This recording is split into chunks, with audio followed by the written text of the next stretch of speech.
Tricks and tips, secret corn brine for bigger company. Shasta Whiskey Town custom ride giveaways, free prizes for everyone who attends.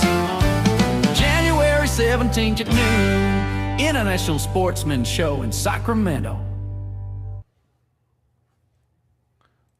All right, welcome back, everybody. It is Thursday. Yep. It's Real Talk with Kevin Brock at 7 o'clock, and here we are, huh? Happy New Year to everyone. It's been quite a day today, and we've got quite a show for you. We tried to touch base with everybody last week, and we hope everyone had a Merry Christmas and families well, and traveling went safe for everyone. We had a power outage where we were at, so we could not connect. So we lost our Christmas Day broadcast, but Christmas evening, I should say. But we're back. It's a new year. It's January 1, 2026. Did you ever imagine that? Right. Did you ever imagine that? I mean, I remember when we played Prince's song, when we're going to party like it's 1999, that was like, oh my gosh, we're all going to be old. It is 27 years later. Right. So, we partied like it was 1999. Yeah, Prince, he was quite he was quite talented, I should say. Not Very with us anymore. Talented, very extravagant. Very extravagant, very talented, went through a lot. It seems like the fame, the fortune to the super, super talented ones, the elite talented ones, they all have lots of talent, seems to take them out early. Right. And here's my theory. And the thing I've thought of, funny is I thought about that a lot myself, and I always thought, did that extravagance or that odd, lifestyle come because of the fame, or were they that way already and the fame just gave them an outlet? Like, you mentioned Prince, right? And how he is. You look at Michael Jackson, you look at Elvis Presley, right? Well, you look at these people. Right off the top of the list. Just keep right on going down through the rock stars, through everything, all the way down. Some that haven't died were close to death. Ozzy just kicked over. How did he stay alive that long? Well, that was a good, that was a bad lifestyle, but having some money to get some decent stuff to keep him going. Yeah, it kept him going for a little while. But were they actually that way? Who knows? Right. Who knows if they were that way? But the world, the finances, that's why, we lean on God and lean towards the Bible. And with our problems, we pray and we say, what's going on, Lord? And, hey, help me out. That's where we search. Because it seems like the money, the fame, all that thing, the women, and vice versa, chasing all that, that's not where it's at. No. That's of the world, the fame, the bigger houses, the Graceland. How much is that Graceland still making? People go and visit it per year. It's just was all about the money. No one's even talking about him anymore. They're just collecting the check. Right. And at the time, when Elvis came on, there was many, and there was, a huge time of, all this segregation was just getting over, all this hatred towards people because they're one color or not another color, or, all of that was going on big time.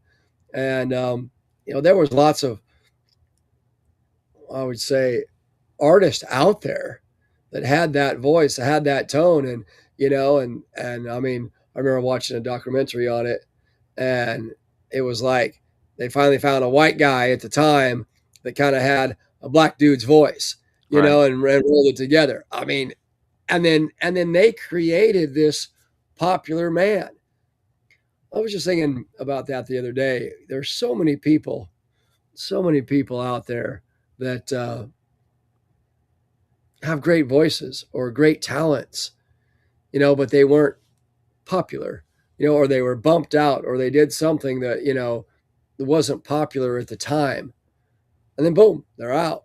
So what do? We keep fishing and we keep praying. That's what we do. Yeah, Right. happy New Year to everybody. Hey Warren, Robert, hey Justin, hey man, good to see you, buddy. So we got a great show here coming up. We just went on a little, roundabout there about fame and fortune. We want fame and fortune. We like fame and fortune, but we're not going to let it get us too crazy. No, So we got to keep our roots as much as we can. yeah, well, just give it away. Give the money away. If we get a bunch of money, we just give it away. Then we don't have nothing to worry about. Pay what we need to do, and then just give it all away. It is New Year's. Let's talk about a few things. What do we got going on? The lakes, the rain, the rivers. Let's start with what opened today. I fished it this morning. We'll talk about that later on in the program. The Feather River. We got the Trinity River, the Smith River, the Chetco River, all coming into shape, all producing fish already for Steelhead Report. So it is Steelhead time. We've got the International Sportsman's Expo coming up in 2 weeks. I can't believe how fast 2 that weeks. is. Yes. We'll be there. Stoney will be there. I'll be there. Warren will be there. We've got all kinds of cool stuff. And yeah, how has the steelhead fishing been on the Feather River, Robert? We're going to get to that. We got all kinds of people already jumping in there, but we're going to get to that and let you know what happened today on opening day on the upper section in downtown Orrville below the what we call the Green Bridge there to the Highway 70 bridge. It opened today, January 1st, and I was there. I was on the water. I'll Nice. get into the story in a while. But I did it. I did it. We'll touch base on all that.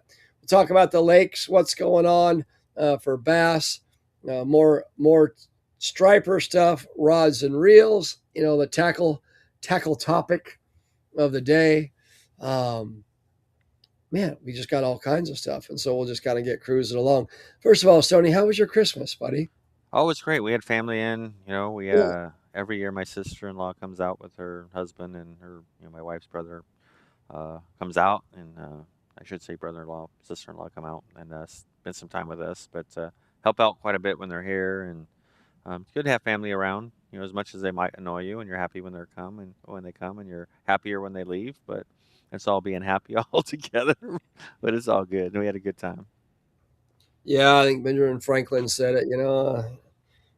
Socks are like fish. Socks are company are like socks or something like that. After the third day, they all start to stink. Yeah. So I always use the fish one in there when I throw that in there. But I think that was his quote. Someone can finalize that for me, confirm that, set that up a little higher. Oh, that's even better. Making us all dizzy after New Year's. It's not good. I apologize for that, but we are setting up our computer here. We got it working. Everything worked today. We're starting the new year out right. Everything's working. Everything definitely just starting the new boom, year boom, out boom. right. Well, we got all kinds of stuff. There's lots of duck hunting and different things going on, but the main things we're going to touch base on are, new laws, boating safeties, what's going on out on the water, what's happening with these lakes coming up as fast as they are.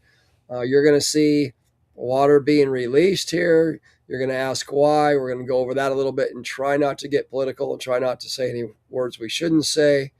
And then, we'll talk about fishing. That's exactly what we're going to talk about. And some of the deals that you're going to get at ISE. When I went to the show when I was a young man, I'll tell the story again. I went to the International Sportsman's Expo show. A lady by the name of Lola Neff. Lola's in heaven now. Love you, Lola. Miss you a ton. And hey, Gary, Happy New Year to you too. And Robert, we'll get to your questions here in a minute. So Lola passed away, but she used to tote us all around. Lola Neff was the wife of Jerry Neff, and Jerry Neff was the owner of Design Concepts Boats in Chico, California, one of the heavy gauge aluminum welded boats of our time that in that area was well known. He kept it going for a long time. Anyway, until he died. But So Lola would drive us all around, and take us fishing in different places. And they took us down to the International Sportsman's Expo show. And we got tickets. We got in free because Jerry had a booth there. And we helped Jerry Neff out at the booth, get the boats in. But we're like, 13 years old. We're going around. Here's another name that is not with us anymore, Billy John Quinto. And he was a duck calling, duck selling kind of guy. Pretty, I want to say, extreme, extravagant. And here we are, a couple of kids, got no money at all. And we go by Billy's booth. And what does he do? He gives us these duck. I still have the Olt duck call that he gave me from that time. So point being is, back then, we went there to the show to see stuff, talk to people, and get deals. Vendors were like giving away stuff and giving away things for like super good deals. And I'm bringing that back. And I mean, it's not all about, I hate going to the show. Not hate, I'm not going to use that word. Going to the show and paying normal price for stuff. You're like, well, why are you going to the show? This year, what we're doing at our booth, you're going to be with us. Warren's going to be with us there. We're going to be selling stuff so cheap, so ridiculously cheap, and we're going to be giving stuff away too. So, come and see us there at the ISE. But we're going to be giving rods away. We're going to be selling rods. We've got rods from our trout rod series. Hi, May. Hi to May scratching. Yeah. Hi, May. Hi to May, dog. Everybody say hi to May. Hey, May. Hey, May. Let me adjust my camera. There's May. Say hi, May. Hey, May. She's like, leave me alone. I'm sleeping, Dad. That's May. Well, And so look over my left. What? This is my left shoulder, right shoulder, right? yeah, well, I mean, There's- our right, but your left. There's Yeah. a little podcast. Watch this. Odie. Where? Look, see his head move? He's there on the pillow. You can barely see him. so we got the dogs hanging out. Well, dogs are a man's best friend. That's what they say when they listen and they do what they're supposed to do. But so what we're bringing to the show, the International Sportsman's Expo show, booth space 3008, same one I've had for years. You're going to be there. I'm going to be there, and we're going to have rods there. We're going to have some tackle, striper stuff. We're going to have swim baits. We're going to have like a striper bonanza type stuff. We'll have rods and everything. And then on Saturday at 12 noon, we're going to be doing a kokanee seminar on how to get bigger. Well, Let's make some words up. one great thing about live is you just got to roll with it. Because when you mess up a word like bidger, which I don't even know where that came from, bigger kokanee, we've got scents, we've got the rods, we've got everything that we use to help you get, just some of those bigger fish. When you're out there, everyone catches them, and we catch them on all kinds of things, but there's a few things that help you catch bigger fish. So, yeah. Yeah, Warren. Yeah, most dogs want to get in our laps too. Well, we should have May there at the ISE show. Warren's going to be there, you guys. Yeah. And So Warren is putting together right now as we speak. Warren has been curing and coloring and putting together his kokanee corn, Warren Fredrickson's Catch a Limit kokanee corn, and it will be for purchase at our booth, only at our booth at ISE show. So that'll be pretty awesome. Come by, check it out. Check that one out totally. And if you're a store owner or vendor and you want to get, ordering this stuff and stuff that we carry, let us know and we'll take care of you. yeah, and so Warren is comment there. Most dogs want to get in my lap. There's a little story behind that. So he came into the studio here. We did a podcast with Fishing with Stony Stone, and Warren came into the studio as a guest. Him and David Mayo, and we were talking catfishing and Odie, and I have another dog named Sparky, and he's not named Sparky because of anything to do with me. It was just that's my wife named him Sparky, but he's a little Yorkie, and every time Warren sat down in the studio, that dog would jump up into his lap and would not leave. And Sparky doesn't warm up to anybody. he like just barks, and he just jumped in his lap and made himself at home, and then Odie kept trying to get in his lap, and I was like, yeah, so they definitely love Warren. He's a very likable guy. Even the Well, dogs like him. dogs know. Yes, they Dogs do. and kids know. So when the kid comes up to you and you're like, hey, what's up? And they're kind of hesitant, and then all of a sudden they're hanging out with you. Kids know. Yes. You know, kids know, dogs know. They have that certain sense that they just know what's going on and what's happening. So Absolutely. yeah, Warren, he's a good guy. But anyway, we're gonna have the Kokanee stuff there at ISE show. We'll be doing seminars again at 12 noon. We'll be on SEP show Saturday morning. All kinds of stuff going on, man. That's kind of cool. Yeah, Kind of we're going to be cool. shooting some video of the event on your seminar and a bunch of the ISE show with a bunch of interviews and talking about your rods and products and just doing a whole thing, a thing to do. Once I have that all produced, we'll show it on this podcast and you can see what we put together. Oh, then. that'll be great. That'll be great. You know, because we're going to be there Thursday night. I think the show closes at 7, so it's going to be a tough one. We're going to try to get to the internet, try to get to the podcast from the show. We might have to do it from there. Normally they kick us out. We'll have to look. Do you know what time they stay open till? I do not. On Thursday. Somebody check that for me out real quick, and then we'll hit it. We'll hit it real fast here. Yeah, pretty cool. I like the ISE show. You see so many people, shake a lot of hands. Back to products.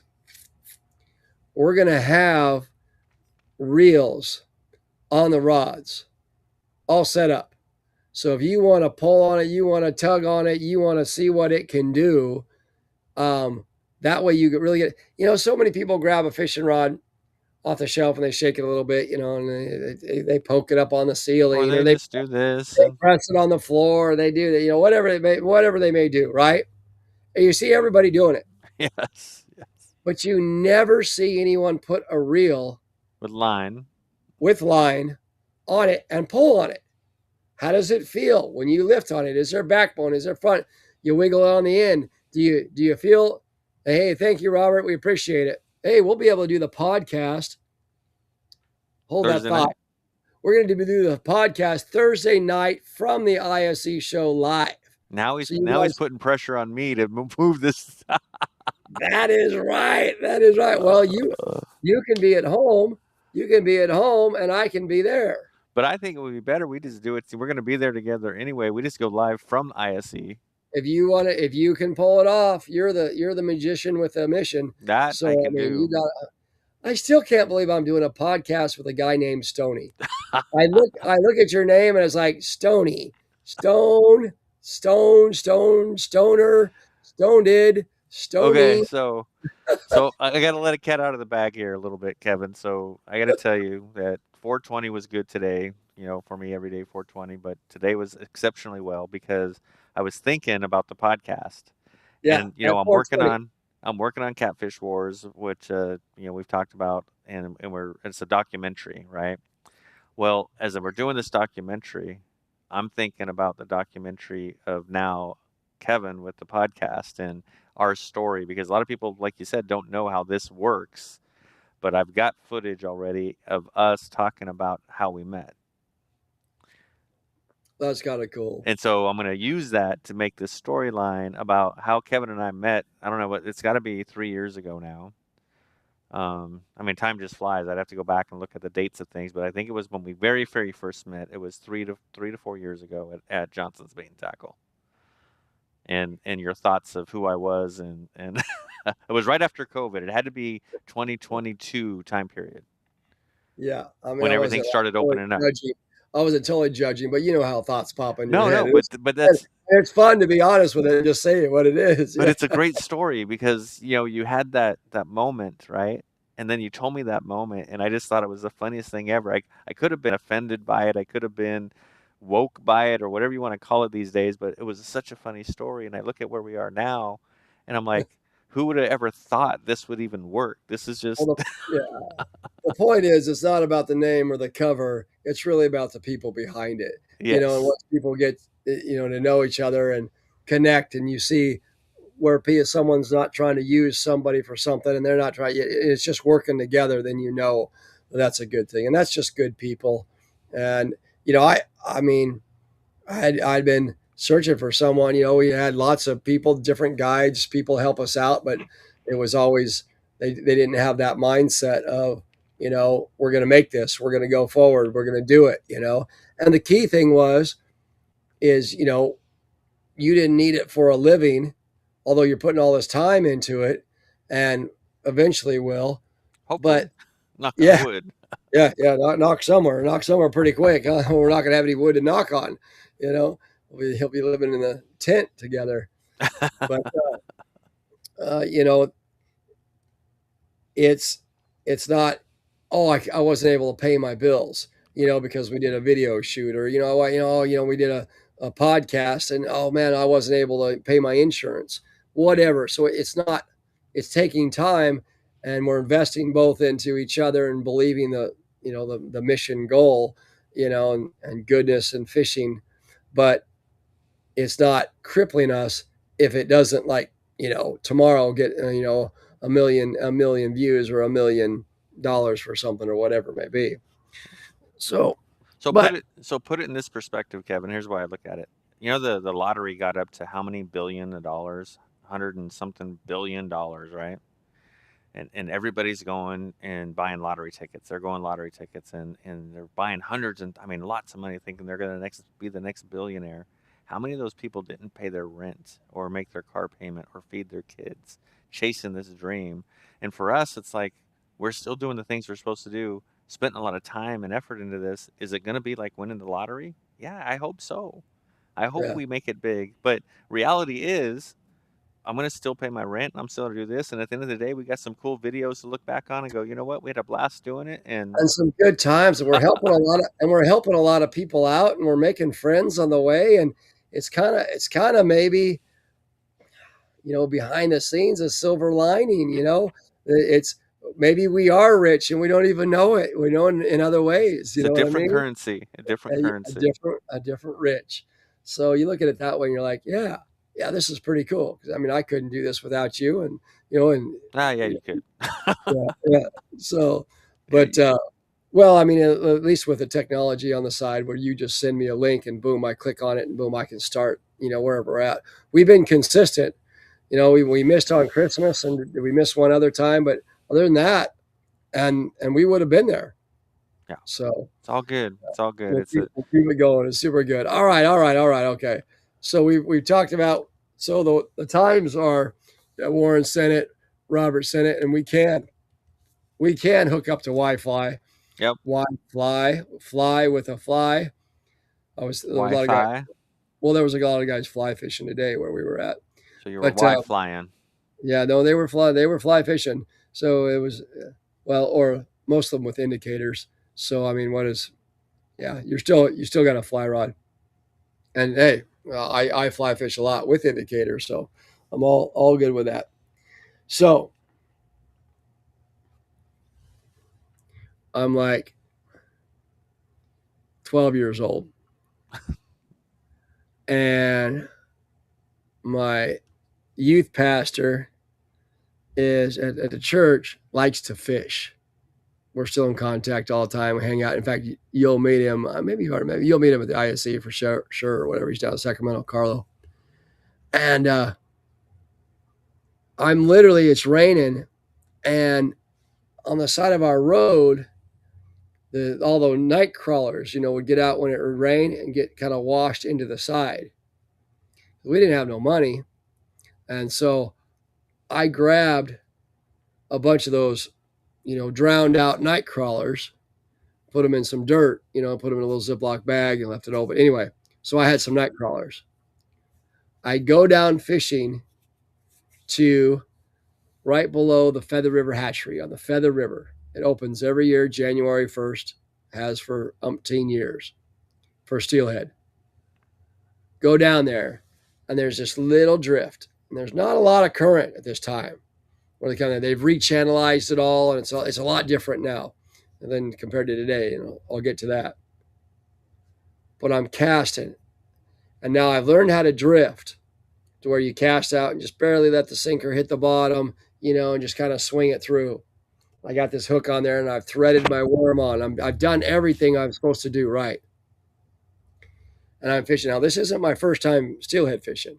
I'd been several times and not caught anything, wanting that bite so bad, trying to get that perfect drift, that just every time.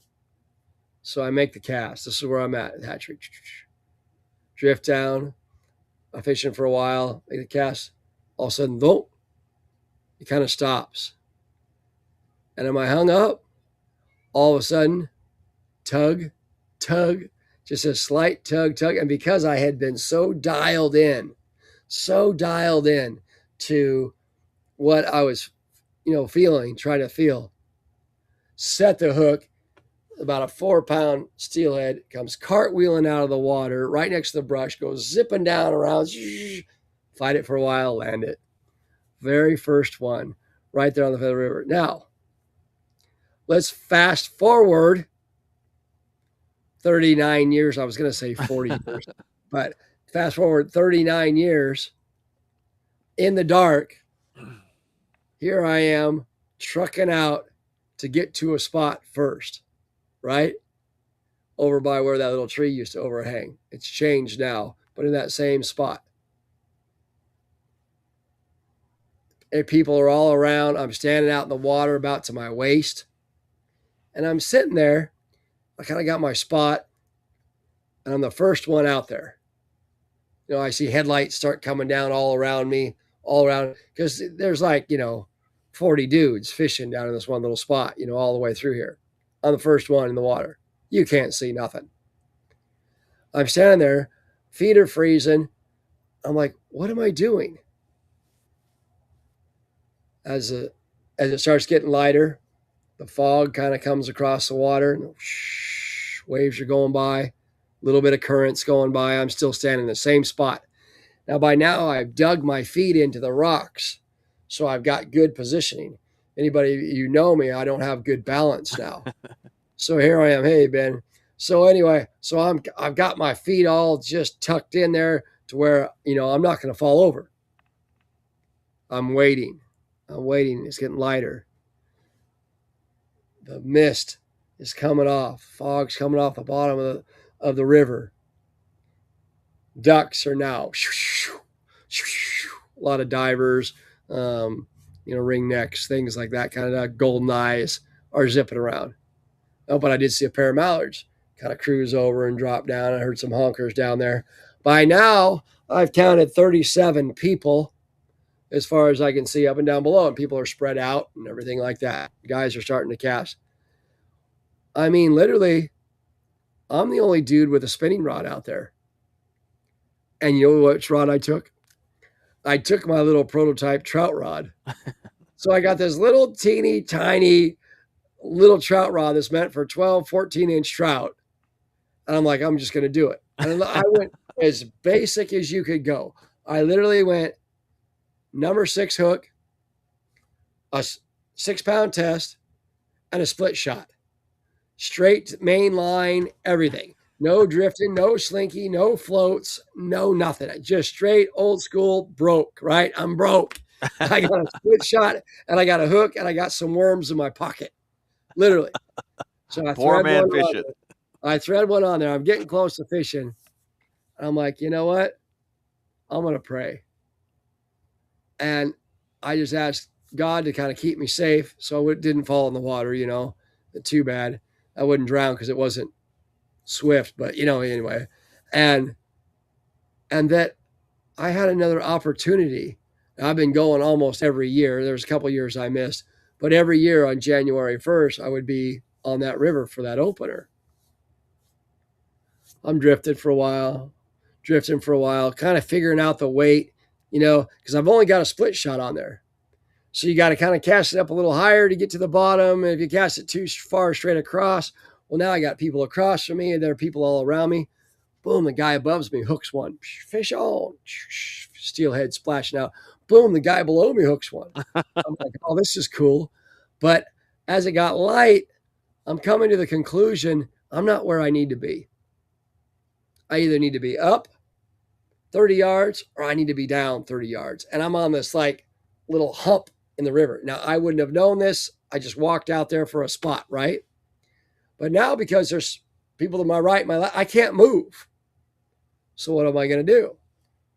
Fish it. So I keep going. And so I kind of let my line down below the one guy, and it's like below his feet. And so when he's casting his fly, it's going, and all of a sudden, I'm thinking to myself, what am I doing out here? I am freezing cold. I am in the water to my waist. I could turn and slip and fall in at any moment because of my balance. And something in my head said I had to go and do this. And what happens? My line stops.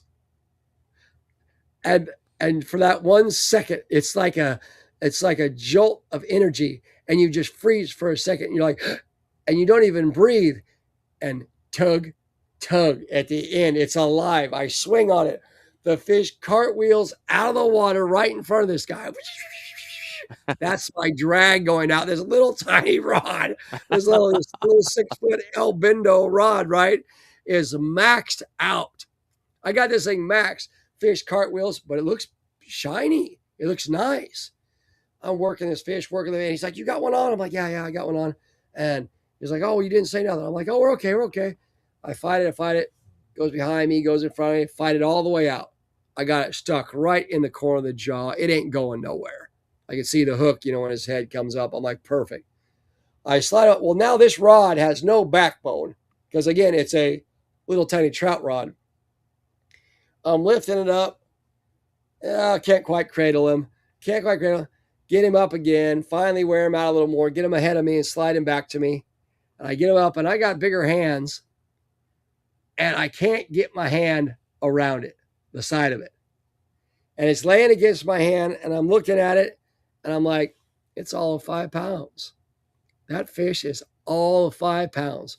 Perfect fins, had an adipose on the back. It was a natural spawner. Again, not get into that too much. Some people say wild or hatchery. Everything is a natural spawner. There's those hatchery fish that spawn. That was descendants of that one. So you can call it wild, but it's all a natural spawning fish. Anyway, well, I don't want to get into that because it ruins the story. But it's just this big, and it's got some shine to it, and the fins are all perfect. You know that this fish has been in the system since he was a little tiny baby, and made it back up here. And literally, like I said, I was 12. So next year, 40 years later, I'm holding this fish, and I unhook it, and I just let him swim away. Let him go. Just let him do his thing. Just let him go. Big old, just a chunk of a fish. Well, now the bite's on, and dudes are hooking fish everywhere. Below us, up above us, people are hooping and hollering. Guys are netting. There's one dude that was there, and then he started fishing a float and a bead. And he hooked like 3 in a row, whack, whack, whack. And he's hooking them, and I got another one on. And they're netting them all up, and we just had a blast. And I saw over 30 fish landed. Over 30 fish landed. There was one guy across the bank that hooked like 7. One guy hooked like 5. And I would just see fish on. It was so cool. Majority of all the guys, we're fly fishing. Right. And here I am, straight up poor old school, but I had a reel with a good drag on it, so that's not poor. I had a K-Brock rod, trout rod, which isn't poor. That was pretty cool. So here I am, and I'm in my neoprene waders with the rubber soles on them. So I'm slipping and sliding all over the place. So I just stayed still when I land the fish. I just fight him against the current, and I didn't care if I kept them or not. It didn't matter. So he'd pull out a little bit, and if I lost one, it wouldn't matter. But what a blast. I bailed out of there about, 9:30. Felt like I was there a long time, but I stood in the water for probably an hour, it seemed like, So, but fun times. But so, Robert, the fishing on the Feather River for steelhead in the upper section was one of the best openers I've seen, and some awesome quality fish, not only hatchery fish, but a lot of native natural spawning fish that were in there, that were healthy, that were big, that were looking good, that were released. I saw lots of fish released. Now, it's totally legal to keep one if it's a adipose fin clipped. So you can keep one. That's no big deal. They put them in the hatchery. They produce them for us. It's fishing game money. It's steelhead money. There's nothing wrong with keeping a steelhead that has an adipose clipped here and there. Nothing wrong with it at all. But a lot of the fish were natural spawn fish that had their adipose, and a lot of those were released. So there was very few fish actually kept, and all those fish are going to give more opportunity for more people to catch them and go down there and fish. And it's just a really cool place. I walked back up to the top, and there was a policeman, Orville Police, and he comes by and he's like, "What's going on up here?" I'm like, "Well, how long have you been a cop in Orville?" And he goes, "Oh, like 8 months." I'm like, "Oh, cool. Hey, I'm Kevin Brock. It's, pleasure to meet you." And da da da. And I go, "But January 1st, every year, there'll be piles of cars on this side, and we're all going down and fishing because they open it up." He's like, "No kidding." I'm like, "Yeah, it'd be awesome, So that was cool. And so, little town of Orville, little history on my part, little feel good moment, but just that, like, seriously, why am I standing out in this water? I'm 51 years old. I can't hardly walk, because of my condition. I'm getting better, though. I am getting better. Yeah, that's good. And I am getting better. And I'm drifting with a split shot and a night crawler. How cool is that? Hi, May. How cool is that? May was mad because she didn't get to go this morning, but I didn't have anywhere where I could put her. And you But make these rods, and you have this gear, and you have probably everything you need that anybody could possibly ever want to buy. And here you are with a weight and a hook. Straight up. Just tied on a number 6 hook, made sure it was sharp, and put a little split shot, pinched it with my teeth. Didn't have pliers with me. Didn't have nothing. It was putting a worm on there, and my hands were cold. Trying to get. I'm like, this is it. This is back to the basics as it gets, and it was cool. Going back to that 12-year-old self. It was fun, man. It was okay, and I was out there and I did it, and I, and that was, I say I did it, but God gave me another chance to allow me to go do it, and so I took advantage of it. I just went and did it. I said, here I was, and that one fish, that one that there was lots of other fish caught and landed, and they had adipose fins on them. They were skinnier, some were darker, something like that. But this one was just, that first one was like the most perfect, I want to say valley steelhead that you could get. I mean, just, he jumped, he pulled out drag, he fought hard, shook his head a bunch, and then came in and I wore him out. And when I got him in, it was just like, cool, that's so awesome. And I held him, and I kind of reached up, and I didn't have pliers, and I just twisted the hook, and it was like right there, and it just, how I twisted it, it just popped right out. So I didn't hurt him or nothing. I'm just holding him there, and he just kind of out, and out, off he went, off in the water again. But how cool was that? And the other fishermen are looking at you like, what are you doing? Yeah, that one guy's like, whoa, that fish really kicked your, and that one, yeah. And I was like, well, I just, he goes, well, I see why now, because it was such a bigger fish, and stuff. And the water was murky. Anybody goes fish over there, you could get away with heavier line. Totally. And they bumped it up to 700 CFS. So the places that were slow, 100 CFS on the Feather River and the low flow is a lot. So, that gave it a little more current. And so guys were hooking them all up and down, even in places where it's normally a little slower and harder to fish. Nice. So anyway, it was fun for everybody. A lot of guys went out there, good social time. Heard the guys up by the Green Bridge, all caught fish. There's a bridge up above, and they all caught fish. Everybody seemed to hook or have some fish on or almost, or be around something. It was pretty dang cool.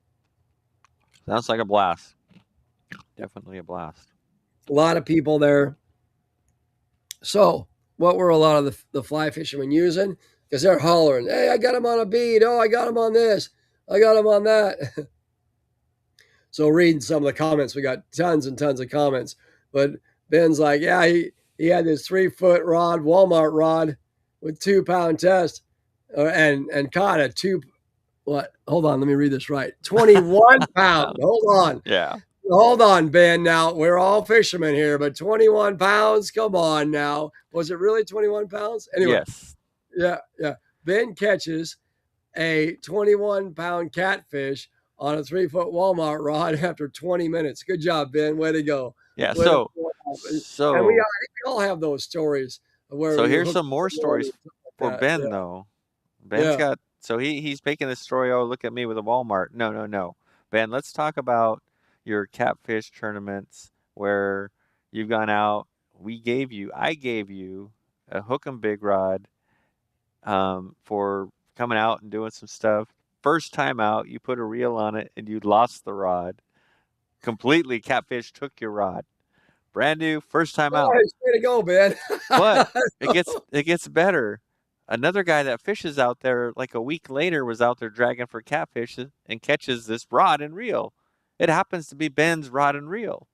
Nice job. So he ended up getting it back, right? But it even gets better. This isn't the first time it's happened. This is the second time he's lost a rod doing that and got it returned to him by the same guy. My So goodness. it's just a crazy story, but yes, Ben has got some experience with different rods for different reasons. Good job, Ben. Way to go. Well, we've been, out of all the years fishing, we've retrieved several rods. Yeah. And one year we hooked up. We were down on the Sacramento River dragging. The guy's like, "Oh, I got a fish." I'm like, "It don't look right. It don't look right." He's like, "Oh no, I got a fish." I'm like, "It just don't look right." And so I start cruising back up. I'm like, "Everybody reel in." I go, "We got to check this out." So we cruise back up, and it's kind of like, oh, I feel it pumping on there, but it's not giving. Something's wrong. And we're in the river in the current. So we get closer, and all of a sudden this cork handle comes up. So we drive up to it, and he grabs the end. IMX Loomis with this Shimano Nice. Calcutta reel on it. I'm like, what? That was pretty cool. So yeah, we've lost some out there before. And then I've had times where a client lost one overboard. And let's see, I had it happen on the Umpqua. I had it happen on the Smith River, where people think they're strong enough to grab the line and break it off, So they'll be hung up on the bottom. I'm like, oh, you got the bottom, just break it off. And I show everybody how to do it. Grab the back of the spool. But you know how guys are. They're going to grab the line and be macho and just break the line because that's what they used to do when they were a kid. Well, we use strong line. And so then it burns their hand and they're like, and then what happens? The rod goes overboard. But we got both of those back. I got one back about 2 months later on the Smith River on a run called Poison Oak.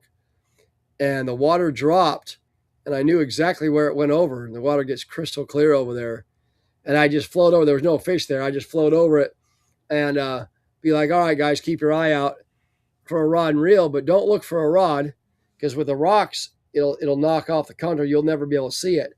But I always had gold-handled reels. I said, look for the gold. Look for the gold. Look for the gold. And we're going, and one guy's like, there it is. So I row back on it. And it's like, in 2 foot of water. Put my net down, maybe 3 foot of water because I couldn't reach it with my hand. Put the net down, grabbed on the handle, got it. It was pretty cool. And in fact, I've had that guy's name put on that rod. And the next year he came fishing with me because he gave me the money for it. He's like, oh, so I didn't tell him I found it. So the next year he came fishing with me. I'm like, oh, this is yours. And his name was Brian. And I go, oh, it's got Brian's name on it. And he's looking at it. He's looking at me. He's like, what? I'm like, dude, I found that rod like 2 months later, but I wanted to give it back to you. And he was a steelhead fisherman. So he was so stoked, Nice. I'm like, you just buy yourself a rod and reel. Now you got to take it home. So that was cool. Very Yeah, cool. those are good times. This is what fishing is about. Is just Yeah. this whole storyline, this making fun of Ben and your stories. It's all in fun, and this is why we fish and get together and do all this stuff. Really cool stuff. Well, The we like memories. fish. Yeah, but lots of different times. Lots of different times rods have gone overboard. People just, whatever may happen. Whatever may happen, it happens. So, yeah. we break a few rods here and there. So Yeah, holes in the middle. That can happen. So sometimes if we're using rods that aren't designed for certain techniques, they might not work good. I don't know, but from yeah, it's what I hear, it might not work out. That's a little inside joke on that one too. but you always tell people you take a rod that's not supposed to be used for that particular catfish, or not catfish, but any fish, right? So if I got a lightweight trout rod and I'm going to go sturgeon fishing with it, it's not meant for that. It's going to break. So Yeah. there are reasons why rods are designed for certain species, certain style, and not, unless you're making ugly sticks that, are gonna, it's a different rod. It's a kind of one thing fits all. It's not good at really anything, but it's kind of good enough to get you some fish. But when you get to the level of what we're doing, it's, I should say, the level of Kevin, not me. I'm still trying to figure it out. I'll probably do just as good with an ugly stick, but you know what I'm saying. It's you have rods for special things. Well, yeah, no doubt. And here I am with no net on the river today. Yes. This little tiny loopy doopy rod that, by the way, which is awesome for trout. I mean, it flips a little panther martin. It'll drift a salmon egg or fish power bait. I mean, it's a cool rod, and we're going to have those for the first time at ISE. By the way, we don't want to sound like a commercial too much, but we will have those there. So you guys come over and check out those trout rods, and we'll give you a super good deal on them. He's gonna want the one you were using. You're gonna sell those out, remarket them as a trout rod, and show the. I mean, yeah. So I got this thing, like I said, in the current. Now I'm trying. I got no backbone to lift it, and I'm trying to reel him up to where I can land him in my hand. So I got him like totally worn out, but we got it. So I slipped him back in there. But like I said, I couldn't quite get a hold of him. I just barely get him. I was wiggling there, but I it's don't cool. know. I see a marketing opportunity to sell those rods with some big old trout, and you don't need all that. You just need this, and millions of them will sell. You heard it here first. I'll tell you what, I designed them for mid-range trout, Right. Drifting salmon eggs again on the creeks, but to be real accurate in casting. So, and that was always important. And you could flick a little panther martin back underneath the brush there and bring the little spinner through a little creek like Hat Creek or Deer Creek. I mean, just little tiny pocket stuff where you can flip them in. But when I was in Idaho, you could take them and put a bubble and fly on them, and you could take that thing and bomb it a mile out there and still have enough to hook them. So, I mean, all around, it's just like the coolest, trout rod. And it took me a while to get this one because all the other rods came out, and I kept working on this one. And we'll also have our new kokanee rod there too that I hope we have enough because we've just been selling out of it. We got come by show. We got people coming by, so already I'm setting some away. So yeah, no, we're pretty stoked about what we've got going on to share with people. We just like sharing stuff with people and catching fish. I mean, that's really it. I won't be we'll be there's lots of back to what's up and what's hot, what's not. I forgot about that part. Collins Lake is still really good. They're catching tons of trout over there. I know Berryessa is going good. New Malonis, Kyle's over there catching lots of trout. Just lots of upper lake trout fishing going on. That's still really good and boating opportunity to do that. I know that some of the guys went out to Lake Oroville, and overall it's been slow. A couple kings, couple trout. Warren was out there with Rusty. Go by the show and see him. Rusty's got some awesome flashers and some awesome stuff, and he's got what is called a glow bug or something like that. I don't know exactly. If I was wrong, Rusty, sorry, but it's a tube that he's got that works really good in Oroville. Ask him about it. He's selling them at the show, and he's going to be right across from us, the same spot. So he's a super great guy. So yeah. Hey, and then I just got a comment from Ben. He says he needs a Kevin Brock rod to throw in the lake. Ben, you can buy all you want. Just keep throwing them and keep buying them, buddy. I mean, I'll just keep sending them to you. Swing on by. Just lay them out there. Use a big old cork. Other people will pick them up, So we go buoy on them. So, present. But so anyway, so Lake Oroville's overall slow. That Feather River thing's hot. Bass fishing's still decent for spots, but it's going to rain, solid for this next week. There's going to be all kinds of lakes coming up like crazy. They're going to open up the Feather River more. So be careful of flooding. They're going to start tomorrow. And I'm not getting into that politically wise, but we've hit our marker to where we have to release water for flood control. So we're going to create floods. So anyway, again, I'm not getting into that, and I'm not dissing on anybody from DWR, or because I love the guys from DWR. I got to fish with them last year, and there are a lot of brilliant, caring people who want the Feather River, want the watershed to be good for everybody. Their hands are tied by some agencies that they can't do anything about it, but they are pro fish, pro people, pro water, pro life on the river. They're trying really hard to keep those rivers really going. And they've brought the Feather River back a lot. We had great numbers for salmon, great numbers for steelhead, and so they're doing a great job. So thumbs up to DWR. I'm not dissing on anyone at all, again. But what I am saying is they are obligated by law to, when the water gets to be a certain amount during the wintertime before a certain date, the water has to be released. And we all know that Mother Nature, God, snow, rain, all this doesn't have a date. Are you sure? When it comes, it comes. When it stops, it stops. And we can't create it and make it. And so here we go. Oh, we're going to let all the water out on a certain date based off of the average rainfall for next year, based off of the snow. Well, what if we have what we call, April showers bring May flowers, right? So all that stuff, we call it the miracle March. When we have tons of rain in March, our striper fishing's amazing in April. It brings all the fish from the Delta up, flush. Everything goes good. Everything happens. But we can't create that. We can't count on that. So why do we put a date on when we let water released and when we hold water back?